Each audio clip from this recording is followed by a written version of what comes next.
पुढची बातमी बघूयात। मनोज जरांगे पाटील हे आता आरक्षणाच्या मुद्द्यावरून पुन्हा एकदा आजपासून मैदानामध्ये उतरतायत।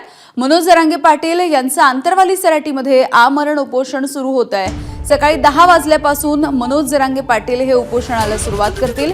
मराठा समाजाला सरसकट कुणबी प्रमाणपत्र मिळावं यासाठी आणि इतर 8 मागण्यांसाठी जरांगे पाटील यांचं हे आमरण उपोषण सुरू होणार आहे। त्यांच्यासह ज्यांना उपोषणाला बसायचंय त्यांनी सुद्धा उपोषणाला बसावं असं आवाहन त्यांनी केलंय।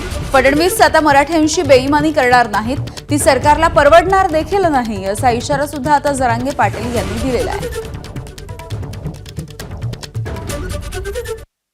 शिंदे साहेबांची समिती गठीत केलेली असून ती काम करत नाहीये, नोंदी शोधत नाहीये। त्यांना मुदतवाढ देणं सरकारची जबाबदारी आहे, तेही दिली पाहिजे। ज्या नोंदी सापडल्या ते प्रमाणपत्र मिळणं आवश्यक आहे, व्हॅलिडिटी निघणं आवश्यक। केसेस वापस घेऊ म्हणलेले गोरगरीब मराठ्यांच्या पोरांवरती गुन्हे दाखल विनाकारण केले। अशा 8-9 मागण्या सरकारकडे आम्ही दिले, त्यासाठी उद्यापासून आमरण उपोषण कठोरपणानं सुरू होत आहे। मराठ्यांशी ते बेमानी करणार नाही, ते आरक्षण मराठ्यांना देणार। आता सगळं चित्र क्लिअर होईल, त्यामुळे मी काही बोलत नाही।